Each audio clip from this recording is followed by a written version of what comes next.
Yeah, so welcome, Kurtis. For everybody tuning in, Kurtis is a Ph.D. candidate and assistant football coach at the University of Alberta. He played hockey and soccer growing up, and when he was introduced to football, he played full time and played for St. Francis Xavier University football team during his undergrad, and started coaching at the University of Alberta when he moved for his master's. He's also worked with the Edmonton Canadian Football League in mental skills and sports science. And his research interests, which we'll talk about today, focus around mental health and coaching, knowledge translation, so making research accessible to those who need to use it. And his projects looked at psychosocial aspects of professional sport, specifically exploring mental health in the CFL and mental skills development among NHL players, both of which we're going to get into a little bit today. So again, thanks so much, Kurtis, for taking the time and coming on. Thanks for having me. It's been a long time coming. Yeah, it took a little bit to organize, but I'm glad we found a time that works. Yeah. So do you want to start by just telling us a little bit about yourself? Yeah. So as it said, I grew up playing hockey and soccer.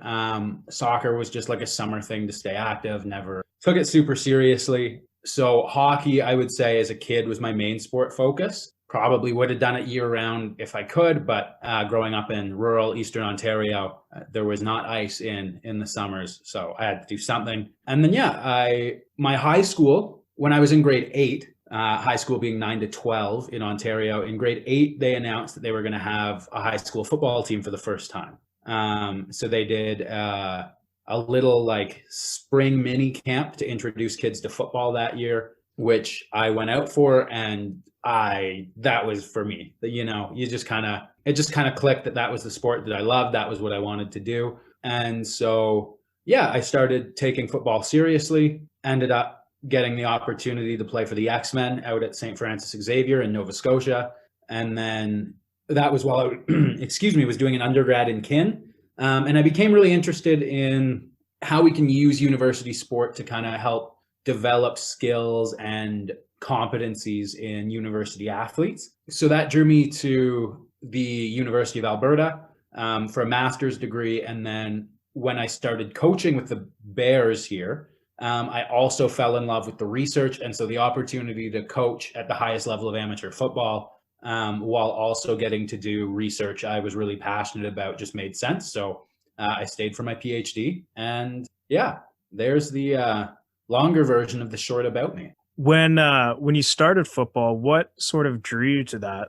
You had mentioned they did the camp or whatever and sort of introduced it, but what was it about football that said, this is my sport? Because I know, like, I played rugby, so I reflecting on when I was introduced to rugby, like, I like the physicality of it. Having to run around or chase after the guys playing soccer I was never as good at that. So the physicality is something that really spoke to me. So I'm just wondering what your experience was with football. Basically that. Yeah. Just the chance, like, athletically, I didn't really come into my own until puberty. So like as a minor hockey player, like Timbits, novice, Adam, I guess my first year of Pee Wee even, I was okay. But like I was like a A or B house league player. Like I never played on a rep team or anything like that, like a competitive team.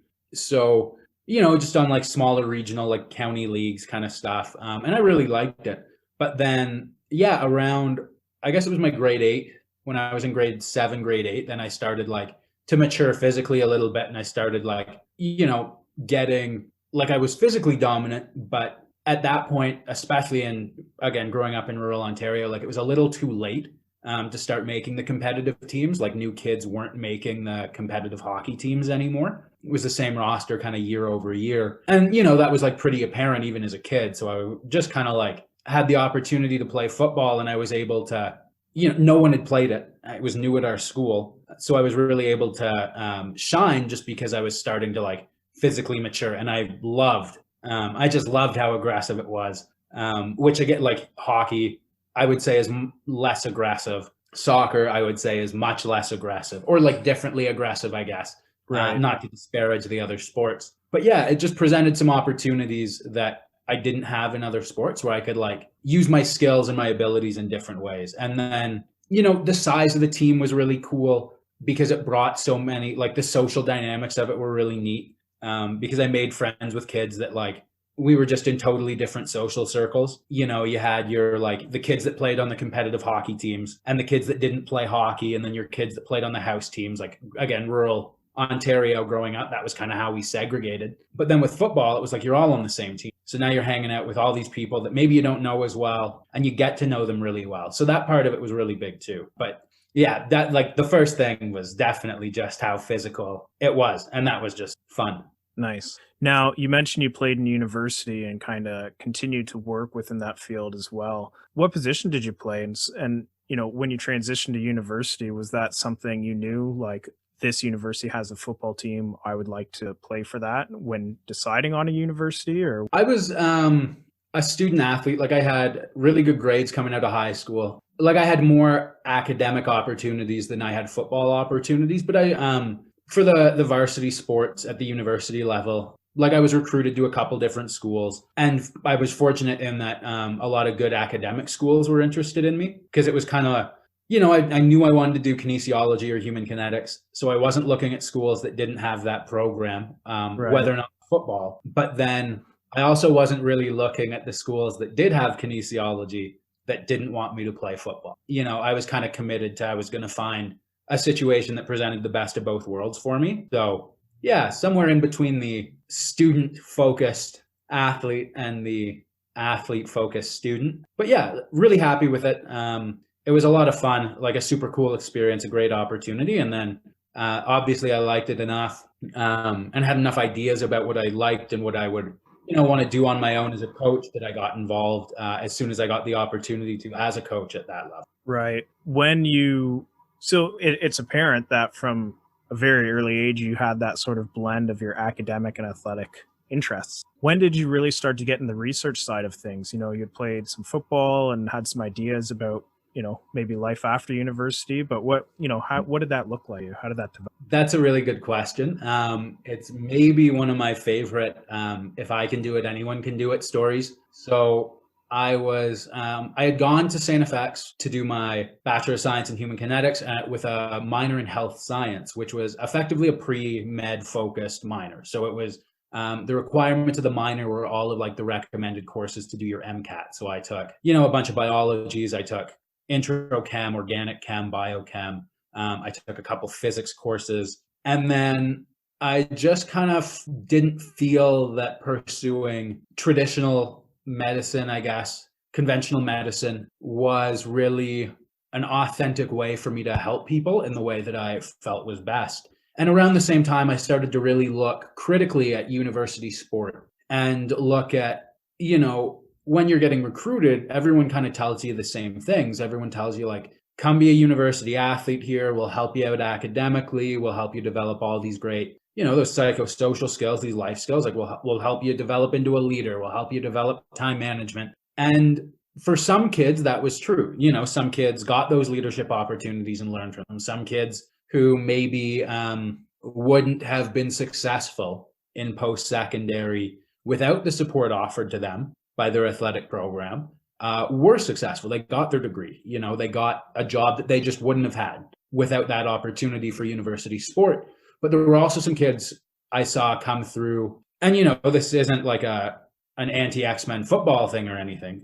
This is, you know, across the country. This was high school teammates, all that stuff, where they were told the exact same things I was, and they, you know, didn't finish school, or they got cut after their first year after being told that, you know, like you're the future guy for the team. So it's kind of like, what's going on here? Because like for, you know, for a whole bunch of people, this is going really well. But for another whole bunch of people, like we're just not getting what we should. So I was in a qualitative research methods undergrad course in my third year that I took on a whim because quantitative methods didn't fit with my schedule. And I was kind of like, well, I only need one research methods and it doesn't matter which one, but this other course I really want to take. So I'll just take the qualitative methods. And as our final project for that course, we had to write like a mini research proposal. And so I ended up writing on effectively life skills development through university sport was my research proposal.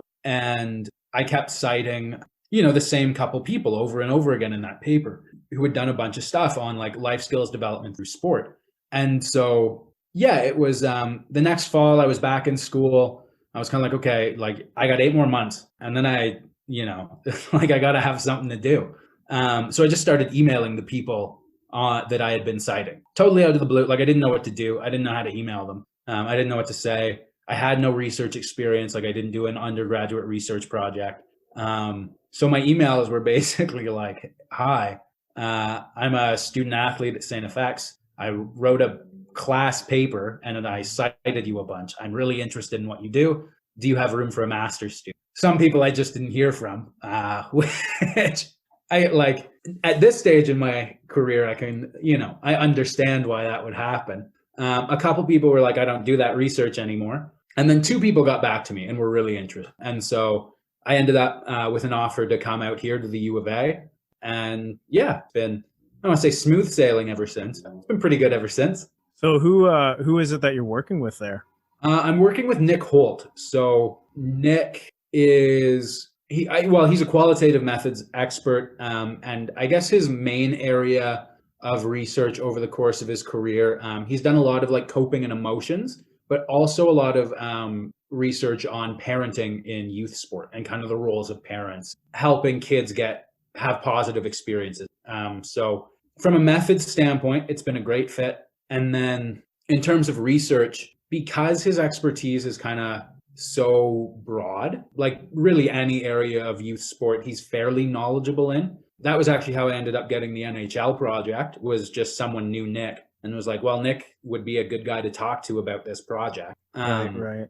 And so, yeah, it just worked out really well. It's been a really good fit. I've had a great experience learning from him and working with him. So yeah, I can't say, I have no idea why of everyone that I emailed, he was one of the like 2 to take a chance, or willing to take that chance. But yeah, definitely grateful that kind of stuck his neck out there. Took a bit of a gamble. Yeah. So you did your master's and now you're into your PhD and you're in your 4th year, so pretty far along in that.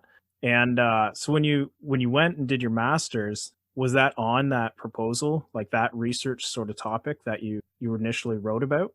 I ended up actually going a different direction with the masters. So what I was kind of stuck on was actually this issue of leadership. Okay. And I got really interested in the coach's role in facilitating life skills development. But, I don't want to say that's been done to death because obviously like we don't know everything. But there's a researcher at the University of Ottawa, Martin Cameray, who does that kind of work. And he does a great job of it. And it's really interesting stuff. And I was kind of like, well, I'm not working with Martin. So what can I do that kind of leverages Nick's expertise? And then I went a totally different direction again. And I ended up looking at leadership in coaches. And that just came up. I was coaching at the time. I'd had some great coaches when I was growing up. I'd had some coaches that I didn't necessarily appreciate as much. And so coaches do play a huge role in kids' experience through sport and the skills they're able to pick up and develop. So I was like, it kind of gets me at the same question. Like it still kind of scratched that itch a little bit, if you will, about like, how do we create better sport experiences for young people? But no, my doctoral research is definitely much closer to that original than my master. And yeah, I find your story so interesting because that's very similar to my own experience. Why I got into research around concussion injury was the same sort of thing where I've had a couple of concussions from rugby, and I've had friends who have had a couple of concussions and sort of comparing and contrasting our experiences and outcomes, and sort of the fallout from that. There can be very negative consequences, and so similarly, it was, well, why does my teammate X have this sort of reaction to it where I'm able to recover relatively well and return to normal functioning, right? Mm. And so whether that was, ending the rugby career or even ending their academic studies in certain instances, right? Now, looking at, I guess, your PhD stuff and sort of the main focus of what we'll talk about today, do you want to just give a quick sort of overview about the broad project? And then maybe we can talk about a specific article that you've recently published.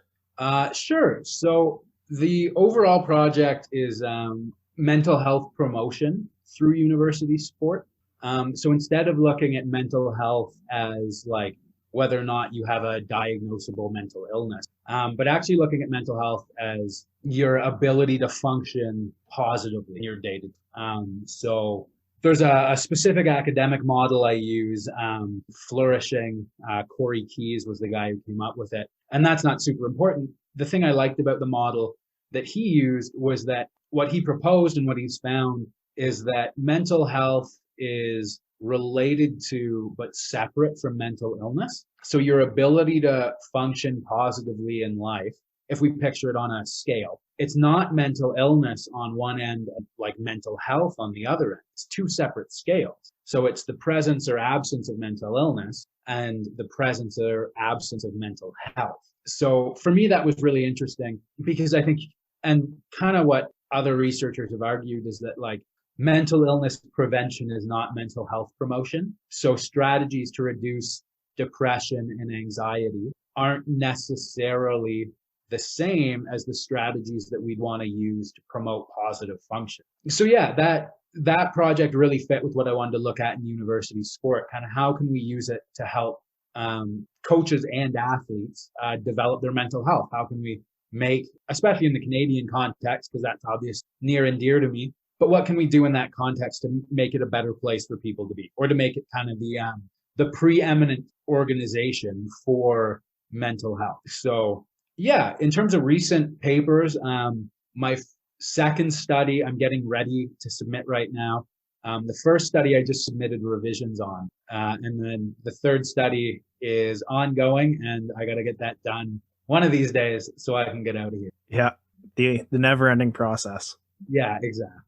So with recently you'd published an article in the International Journal of Sport and Exercise Psychology. Do you want to talk a little bit about that? Because that one, you'd mentioned it before, that was the NHL study that I don't want to say fell into your lap, but kind of came about through some connections and stuff. So well, you might not want to say fell into my lap, but I absolutely will say that's how okay. Yeah, so with that Mitacs, which as you explained, it's that industry academic research partnership. There's a local hockey school in Edmonton who it's run by two guys, Dustin Cohen and Sean Connaughton, and both of them were high-level players. Like Dustin played in the NHL for a bit, played in the AHL, played over in Europe, and the other guy Sean played NCAA for Brown, I think. But like, Div 1 hockey, good hockey program.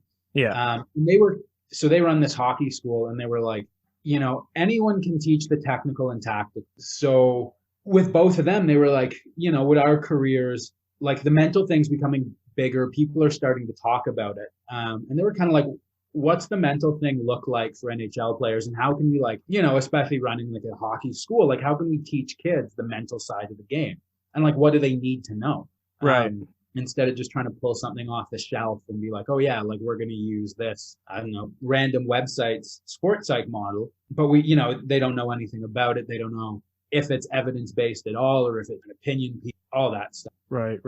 So they contacted Sean Fraser, who is the second author on that paper, who's the Dean of Graduate Studies at Athabasca University. And I'm not quite sure how they knew Sean. But they reached out to Sean and Nick had worked together. So then Sean was like, well, I don't really have students right now as of a faculty, but let me reach out to this other guy. And then I was sitting at my desk one day on campus in pre-COVID times, back when that was a thing you could do. Yeah, what was that like? Yeah, wild times. And my supervisor came down and he was just like, hey, Kurtis, do you want to do this project? I just got asked. And I was like, sure. Sounds pretty cool. So yeah, I ended up getting to interview 6 NHL players, current or former, and asked them about the mental side of the game. So we kind of broke the paper down as what did they develop and when did they develop it that they think is important for their NHL or that they think helped them get. And so you'd mentioned there was both former and current players. What was just out of curiosity, what was sort of the tenure of the players? I don't know how much information you can give. And by tenure, I mean, are these guys who, were in the NHL, have been in the NHL for a long time, or is it kind of like a blend of, recently drafted or? it was, I think the average career of the guy we ended up talking to out of that group was like an 8-year, like a 6 or 8-year NHL career. Okay. And then like pro careers ranging from, I think, between like 8 and 17 years of pro hockey total. Wow. And that was part of the intent, was like, we wanted to talk to guys who had like mostly made it, if you will. So we did talk to one guy who had only played a year, and he had played a number of years pro after that, obviously, elsewhere. But yeah, like 5 of them had played, I think, at least 6 years in the NHL. Because we kind of, we wanted to see, like, I guess there's risks if you talk to rookies, because they might not last. Right. Like guys on entry level deals it's just the reality of pro sport. You just chew through them because it's cheap to chew your entry. Mm-hmm.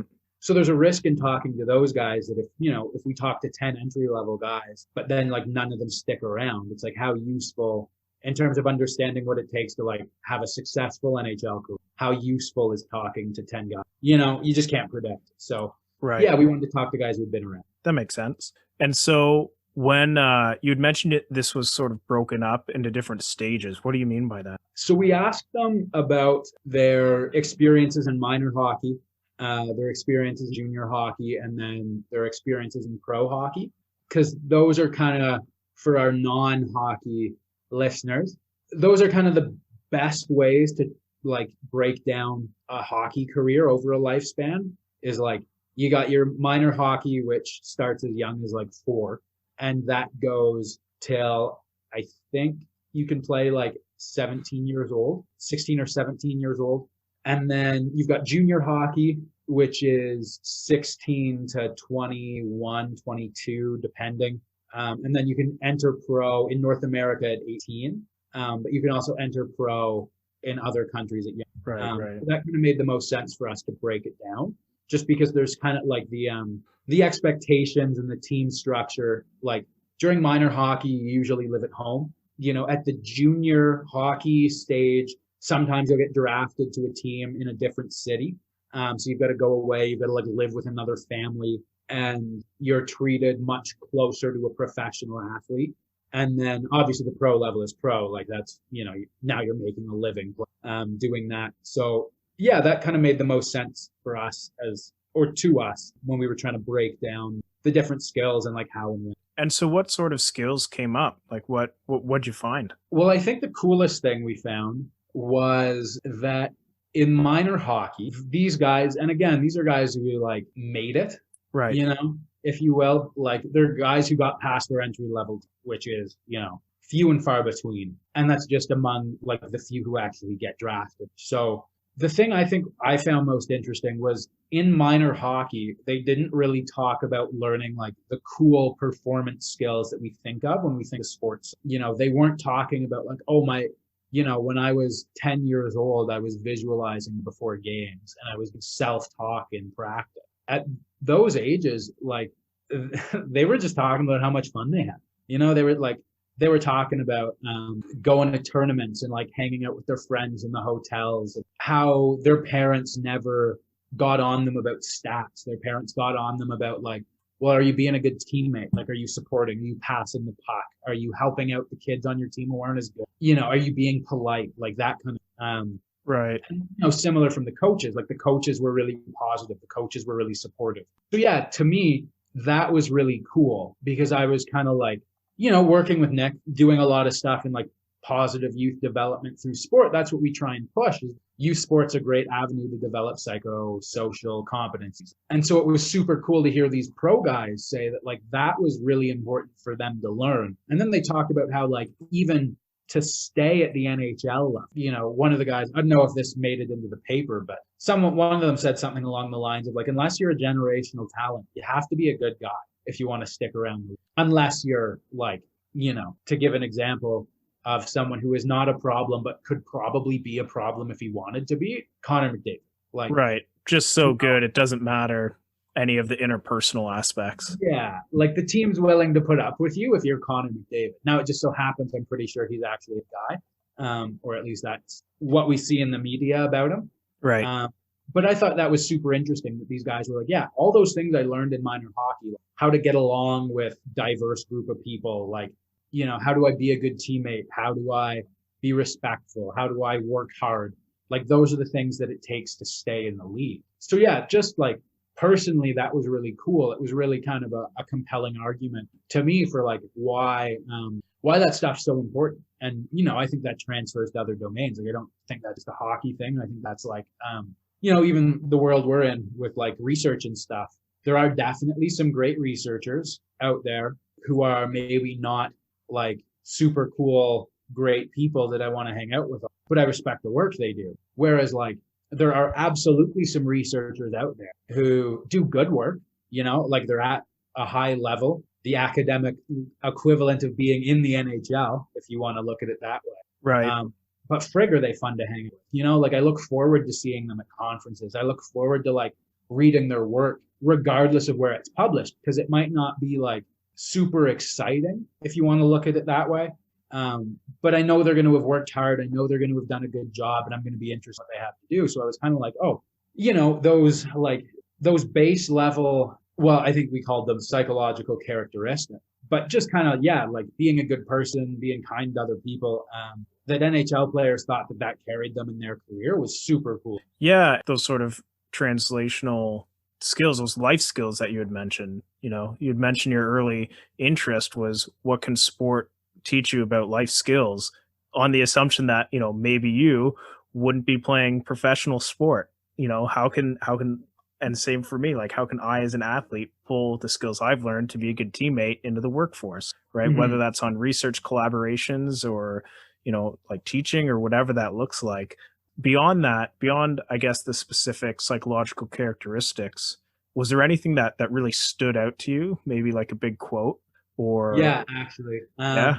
There was one, I think it's our opener in the pro phase, and it's about visualization. And I don't have it up in front of me, so I'll paraphrase. I do have the article up if you want me to.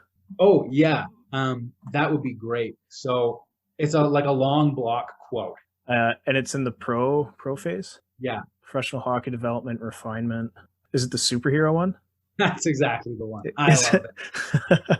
All right.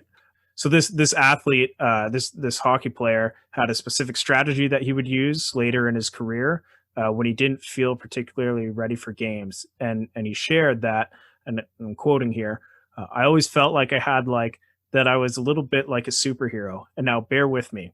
I don't think I'm a superhero, but it was just me, the hockey player. And there's some nights that was enough, but there's some nights that I didn't have it.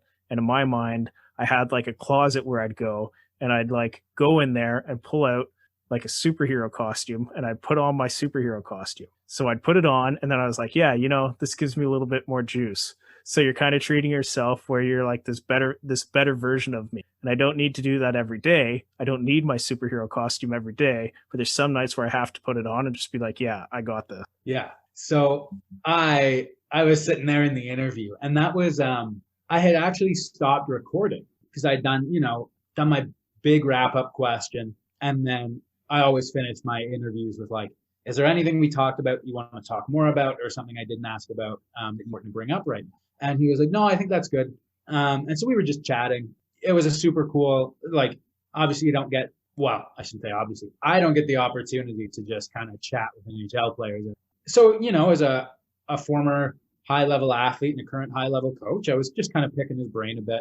And he was like, oh, you might want to turn this back on. I do have some. And then he busts that out as like something that he's shared with other like up and coming young athletes about like, what's it take to make it, and kind of some of the mental side of the game that was important for him. Right. And yeah, he said that. And I just remember sitting there and I was like, I really don't care about the rest of this paper. Like this quote's making it, like if I have to write a paper around getting that included, that's what I'm going to do. It's like, you could tease it apart. I think there's actually some like really, from a sports psych science perspective, there's some really neat stuff in there about like I don't need it every night. I only need it some nights, and kind of like the layers of, because he had a pregame routine that he did every night, regardless of whether or not he was wearing his mental superhero. But yeah, that one to me was really just so cool, like so different. And to get a pro athlete like being that candid about like, you know what, this might sound dumb, but like, here, you're doing research on what it takes to make it. Like, here's what it took for me to make. And yeah, so that was just, I just love that quote. That'll probably be one of my favorite quotes I ever put in a journal. And it's funny you say that, because as soon as you kind of chuckled when I asked if you had a favorite quote and said yes, this is the exact quote that I had primed to ask you about later, because it's my favorite quote in the paper. Yeah, it's just a good quote. And, you know, like, I break it down and look at that in terms of, you know, motivation, and how you kind of, that sort of intrinsic motivation and getting yourself going. But then, yeah, you're right in your description where you talk about it as like a visualization technique. And that's something, you know, I didn't even pick up on when I first read it until I had read the following statement from you and the other authors, kind of breaking that part down. And it's so, you know, I'm reflecting on my own time as a rugby player, and I don't know if I've ever put a super suit on, but going out to games, sometimes it's you just have those, whether you want to call it rituals or things, where you just need that extra bit of motivation, or that extra step when it's like, I'm not feeling this, but I have to get to the point where I am. Yeah. And so this one, like, obviously the superhero analogy is super cool. And it really resonated with me because, like, you know, I never played at the pro level. So I always had a level, there was always a level ahead of me, right? There was always a next step. Right. Early in high school, it was the provincial team. And then later in high school, it was like university. And then obviously in university, the pros. And I always remember when I would do, mostly my workouts was when I need like the little bit of extra, specifically like doing sprints, doing kind of speed and agility stuff. You know, like, I loved lifting weights. Sprints were always like, it was just tough to motivate myself to do. So I'd always picture myself chasing like whatever jersey, you know, like at the end of the 40-yard line, you know, in grade 9 and grade 10, it was like, there's that Team Ontario jersey. And then when I was too old, when Team Ontario was done, then it was like, okay, well, now it's like the university level. It was like, I'm chasing the pro jersey. So it was kind of neat because I was like, you do, like, I'd picture myself wearing it, but it was also like there, you know, at the line. So it's kind of like you imagine, or for me, it was like, well, if I'm able to do this, if I put this work in, like someday that'll be me wearing that like next jersey.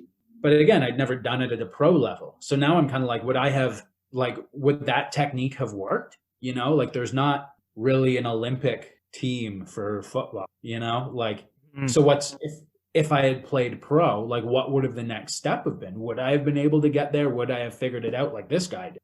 So yeah, personally it resonated, but it's also just such a fun quote. Mm-hmm. And so, looking at the implications of a paper like this, where do you see this having the most impact? I think the biggest impact that we would like it to have, the biggest thing would be, to me, that it sparks a bit of a national conversation around our current long-term athlete development models. And we touch on it in the paper, but currently the way it's outlined, I think Hockey Canada says something like, we should be teaching like visualization and self-talk and those kind of psychological skills that these guys didn't talk about until they were pros. Hockey Canada says that those are like among the first things we teach it, which it's also a bit of like a cognitive development question to me. Is it's like, you know, at what age are you like cognitively able to actually do? At what age is your brain mature enough for that to be useful? And are we kind of wasting time? Like, should we really have coaches of, you know, elite teams of 12 or 10-year-olds, let's say, teaching visualization? Or like, should that coach just be worried about teaching like leadership and teamwork and those things? And then like, when they get to junior and their brains are a little bit more developed, you know, they're 16, 17. Now we start teaching like some introductory skills that can help them with, we talked about at the junior level, they learned confidence and focus, like skills related to confidence, stuff like just, you know, how do you mentally reset after you get cut from a team? Like, how do you motivate yourself through that? How do you stay on track once you've been through that? So yeah, I think it's asking a lot to say we need to change everything based on the results of one paper, especially a paper with a sample of 6. But I do think that there's enough there that it merits us like having these discussions and looking, you know, doing bigger studies about, is that are we doing that because it seems cool and it makes the sport seem credible to people who don't know about mental training? And so they're very happy when their kid is learning visualization because that's what the pros do. Or should we be spending time like developing those life skills at the younger ages? And so, yeah, like just getting people to look at it. And, you know, maybe we should be developing visualization at young ages. Like maybe that does help performance. So from a performance perspective, it's the thing we should be doing. But these are guys who made it, and, you know, this is what they talked about. So to me, it really reinforces the importance, especially working with kids, just being positive, being supportive. You know, I coach camps here through the university, like kids football camps and stuff. And yeah, one of the biggest changes I've made since my first year coaching, when I was so focused on like, oh, we got to get them developing technically, like I got to teach them all these, I got to turn them into elite little Aaron Donalds. Like, do I really? You know, they're working with me for kind of 16 hours in total over 8 weekends. Maybe I should just make sure they have fun. Maybe I should make sure they like the sport and they want to play it. Maybe I should like teach them about hard work and, you know, how to like have a growth mindset, right? How to be open to learning from their mistakes. And I've liked coaching the kids camps way more since I changed my mindset that way. So yeah, I think nationally I'd ask for a conversation. It'd be super cool just to get people like thinking critically about this stuff. More research in the area, I think, would like help clarify a lot of it. And then personally, like, I'm a firm believer that it is more important to teach the life skills in the early years anyway. I think performance comes with that. Like if the kid doesn't stick in the sport, so to me, you just got to keep in the sport and let them develop at their own pace. If it works out, it works out. Yeah, now that's a topic or conversation that has come up before on the podcast too. We had an episode a while back talking about mindfulness, Mm. and one of the foundational aspects of that is the idea that you have to be able to attenuate, control your focus, which I don't know if you remember being a first year varsity player. It's pretty darn hard to pay attention to a lot of different things when, you know, this might be the first time you've played in front of a big crowd, or it might be the first time where, you know, people care that you play a sport, like outside of your family cheering you on from the sideline, or the stresses that come with school that are ever, you know, pressing on your mind, right? So being able to tune all that out isn't just something that people can do automatically. And, you know, so then we had this conversation about how important it is to develop things like mindfulness and self-reflection, self-awareness, but that it's all founded on that self-awareness and that ability to attenuate, which isn't, you know, which needs to come first. In not doing that, you're putting the cart before the horse. Yeah, I would agree with that. And I think it's like with something like mindfulness, you know, I think that's great to like be working on with kids. Again, like I'm not a child development expert. I can't sit here and be like, "Oh yes, when your kid turns 8, they should be able to do that." You know, I really have no idea, but I do know, having done like mental skills workshops with kids, trying to teach a kid between the ages of 4 and like honestly up to 9 anything that resembles like a typical mental skill was a huge waste of my time. I think I tried it for 2 days and then I was like, they just don't get it. Like their brains just can't grasp motivation, you know? Right. So I just ended up teaching them, like, we read some kids' books, like picture books about hockey, about like a kid, a minor hockey player. And we learned about like having good manners, working hard, and being a good teammate. And that was over 3 weeks I was doing that. And, you know, with the older kids, like I was introducing kind of focus and confidence. And that kind of stuff, and like goal setting, you know, a basic one that you can teach kids early, you know, I think is pretty at younger ages, I think is attainable. Like, I think they kind of get that. Or maybe like, I think 10 would have been the youngest kid I taught goal setting to. And I would say like, you know, they can grasp the future enough that makes sense to them. But with the little kids, it was like the first 2 days were miserable because they had no idea what was going, like miserable for me. I don't think they cared. But they just couldn't figure out what I was talking about when I was talking about like goal setting and confidence. So I went back to the drawing board the night after my second session and like, okay, like what? Well, originally it was like, all right, I need to find some kids' books. Like we just need something to do to fill my hour a day with them. But then I went and I like was looking at kids' books about hockey, and they were all like there was life lessons in it. And so I was kind of like, oh, well, this is great. Like this makes my job easy. So what are the, I'm going to pick like three things, my three key skills that I'm going to teach these kids. And yeah, it was manners, being a good teammate, and maybe it was just the two. It was just manners and being a good teammate. But like, they get those things because they're Right. taught that in school. So like, yeah, it was easier to engage with them because I was talking about things that they could understand. But so like that made it easier. But seeing the change over 3 weeks in terms of like these, 6-year-olds holding each other accountable if someone's not being nice and being like, Connor McDavid wouldn't want you on his team if you behaved like that. You have to be a good teammate. You're just like, nice, I got it. They get it. They're getting it. That sounds like a really rewarding experience. It was after I made the change. Yeah. Like the first night I went home and I was like, the older kids were fine.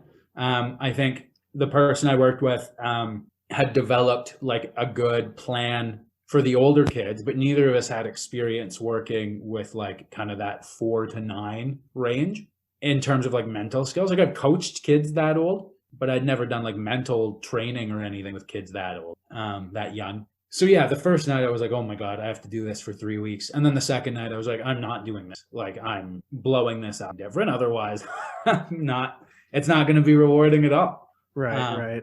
But yeah, it did turn in like it was a really cool experience. And I'm happy I got to try something a little different and just see what worked, see what what I could do, what was available to me, and like, how would it go? Would it work? Would they care? Would they stay in? And yeah, it was pretty good. It was a lot of fun. And now circling back to some of your current research, I know this isn't related necessarily to the research paper we were just talking, but indirectly, do you want to share anything about the progress of that? I think I mentioned, I just submitted revisions for my first study from my thesis work.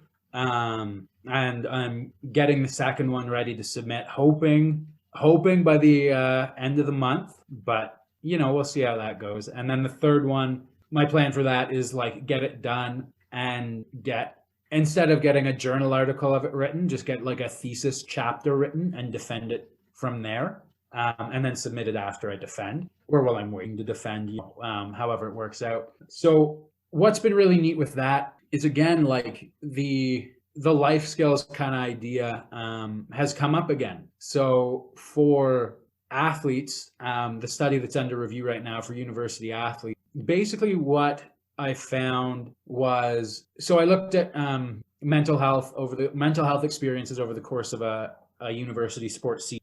So I did a preseason interview with athletes, and then I had them fill out like an online written diary every week for the duration of their season, or asked them, I didn't say had them, politely requested that they do that. And then I followed that up with a postseason interview where like, I kind of got to ask them questions about the first interview and the diaries and kind of like round out my understanding of what was going on. And there was like, from a mental health perspective, there was some unique stuff coming out of there. But as it relates to the life skills, it's basically these athletes I talked to, all of whom had high mental health at the start of the season, basically were able to use life skills in strategic ways that helped them feel mentally healthy, that helped them function positively in life. Like when you define mental health as positive functioning, maybe it shouldn't be surprising that life skills are also going to be mental health resources. But that's like an interesting, and that will make it into the paper because that's just a whole other rabbit hole you don't want to open up reviewers. But reflecting on like what they talked about and what it looks like. Yeah, it's just like having well-developed life skills like time management, communication skills, that self-awareness, like knowing you need rest, knowing you need a break. Those things were really important for these like these student athletes with high levels of mental health. So again, to me, it just reinforces like the importance of, are we developing, can we use sport, and are we currently used to develop like important skills and competencies in people, or are we kind of missing the boat? So once you sort of finish that, what are you looking for after? I know you do some work with a couple different sports teams. Are you looking to continue in the sort of sport industry, or what are you thinking? Where do you see this leading for you professionally? That depends. Who's your listener base? Mostly athletes, coaches in and around Ontario, I would guess. Nice. Okay. Well, if there's anyone Sports connected, people more so than academic people. great. So in that case, if there's anyone connected with Maple Leaf Sports and Entertainment, yeah, no. Right now, I'm looking academically. I really like the research, and my big concern with working in pro sport or even government is how much freedom would I have to do the things that I want, not necessarily want to do, but the things that I value, the things that I think are important. Because my second study argues that when coaches behave in ways that are consistent with or uphold their personal value, they have good mental health. So yeah, pro sport, there's pressure to perform. Like I've been in the CFL. I did that for 2 seasons, for 2018 and 2019. And it was fun. It was super cool. Like I loved the opportunity. Obviously, as a football guy, it was really cool to get to say I was in the CFL for 2 years. And what was your capacity? I was doing like mental skills and sports science. So the second year, I actually had that Mitacs research fellowship. Right. To do that. So it was like I was there doing some mental training stuff for them and like helping in the sport performance department. And then I was also doing like a mental health study that was kind of like a personal, like a research interest, because there has to be a research product for Mitacs as well. So like I loved being there. But again, like people's jobs at that level are dependent on wins and losses.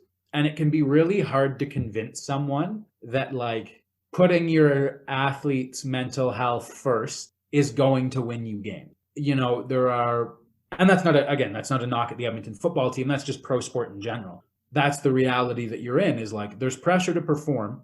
And there's a perception that being too nice to your athletes is going to reduce their performance, which, like there has to be a certain level of challenge. And I totally agree with that. But, I do kind of wonder about being in a pro sport environment, like how much are they going to care about athlete mental health as like a top priority, Right. Versus like the performance side of it. So yeah, and it's interesting, even like looking at it from my perspective, from my area of research, which is on injury prevention. We look at stress injury models as being something that is such an important factor in it. And so there's that mental health aspect, but also I wonder if framing it as almost like a safety point of view, you know what I mean? Like in focusing on this mental health, this positive mental health, reducing stress also reduces injuries, meaning, more games played, more value for the contract. Like, is that what it takes in pro sport to convince people to make that kind of change? Yeah, I think that would be part of it. Like, I think at the end of the day, it's a business, right? So you gotta be able to get people on board with the idea that somehow, whether it's your head coach, if it's your head coach, you got to get them on board with the idea that like focusing on mental health is going to help them win more games. Or if it's the general manager, you got to kind of get them on board with the idea that, like you said, like, mental health is going to save you money on games lost to injury.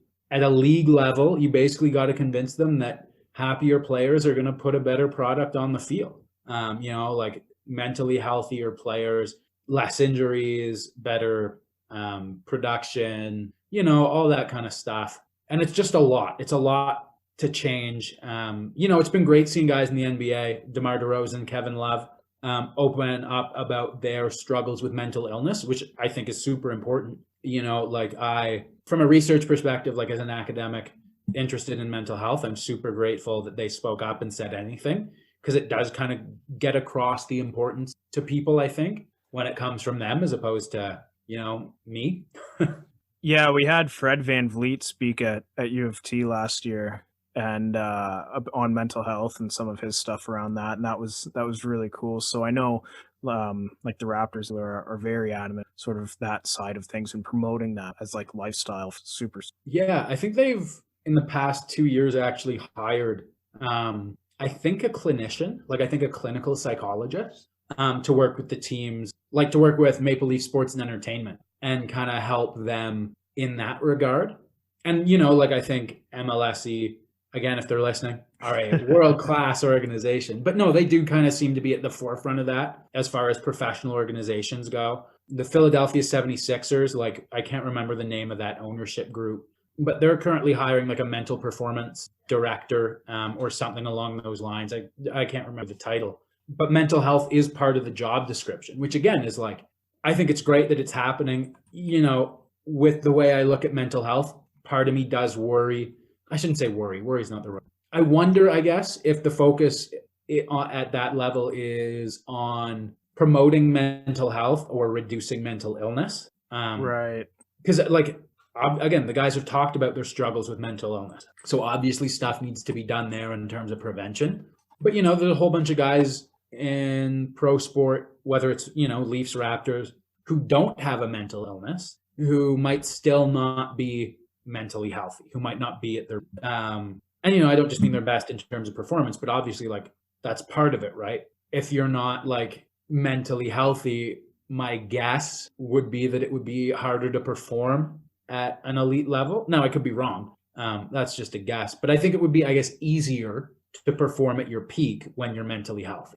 Right. So yeah, it's catching on. There's a couple organizations, but the jobs are few and far between, right, in pro sport. So it's just kind of a weird area right now. Like people admit it's important, but the money's only really being spent on it at the top level. And even then, it's not every team. It's, you know, a handful of teams in the big four North American leagues are investing their money into this right now. And we're still not at a point where, like, as far as I'm aware, there's no like provincial mental health in sport resource officer that kind of consults with the provincial organizations. And there's no like town of Perth, Ontario or town of Smith Falls, Ontario. There's a recreation person. There's like a sport and rec. There isn't like a town of Perth or town of Smith Falls sport and recreation mental health director, you know? They're just, yeah. And that's, you know, that's kind of reflective of, you know, mental health resources in our country as a whole. And not even just our country, and most of the world, actually.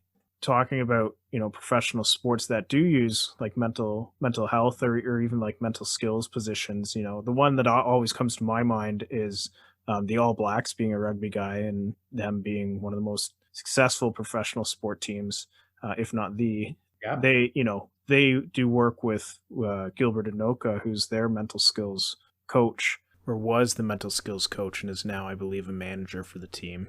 And, you know, I don't know if there's as much of a proven proof of concept as that, where many of their current and former players speak very positively about the inclusion of that, leading to their success as an organization. So I see it coming around, but with anything, change takes time. And yeah, it's an interesting time, regardless of the jobs you're looking for, to be looking for work right now. And I don't want to say like mental health research. I would say historically, positive psychology in general has been kind of looked at like differently. You know, like psychology has largely been a deficit reduction approach to understand the people. So strength-based approaches like looking at mental health as positive functioning instead of as, you know, the absent mental illness. You know, like it is a newer idea in Western science. Eastern philosophy has been well ahead on that. But in terms of popularizing it in our context, it's like only been more recently that it's caught on. And yeah, I guess it's, are we going to lose out on generating like, I guess, more universal research in favor of like doing pandemic things? Or, you know, are the pandemic things, are we looking at recovery from the pandemic? Are we taking a strengths-based approach to looking at the pandemic? Or are we just kind of understanding what was bad about it? Right. You know, because I think there's more like, okay, things are bad. Things are, you know, maybe it's tough on kids in sport. I don't know. But it's like, if that's where it stops, kind of like where mental health research has been, right? And they're like, oh, okay, let's stop the mental illness. Let's stop the bad stuff from happening in sport during COVID. It's like, okay, but what about like, can we build capacity for good things? You know, is there room to build those life skills, build those mental health resources? You know, is this can we, because sport is being done differently right now, can we capitalize on concussion recovery? Because we've got like people aren't playing in games, right? So keeping someone out of competition for 2 months after a concussion instead of like our week-long return to play protocol. If, you check all your boxes successfully. Just kind of like those opportunities. Is that like, are we looking for those? And I don't know. We could be. Obviously, there's people much smarter than us out there. But yeah, it's something I'm interested to see with the field moving forward, with jobs, with all of it, is like, are we going to do things in sport in response to this, like long term? Are we going to kind of capitalize on this as an opportunity to maybe do things different when we get back, both in research and in practice? Or like, are we just going to kind of look at, okay, this is why lockdown was bad, but then not maybe look critically at our regular sports stuff and how we do those same things, or how we might, create those same problems? Yeah. And, it makes a compelling argument for exploring some of these life skills that you mentioned, right? Like resiliency and, as you said, like building capacity for some of those skills. So it's a good question. We'll start to wrap it up. We've talked a little bit about what you are looking for, like after the PhD and stuff. I was wondering if you had any sort of overarching concluding thought. In terms of my own stuff, I think I'm pretty good. Definitely talked a lot. Yeah, I guess that about wraps it up. So thanks a lot for your time. Thanks for letting me ramble. Thank you for tuning in to the Athletic Perspective podcast. Check us out online via our website, athleticperspective.com. Again, that's athleticperspective, all one word, .com, or on social media, Instagram, Twitter, Facebook, whatever. Give us a like, give us a follow, subscribe, whatever you prefer. We have some great guests, some great content lined up, so stay tuned for more.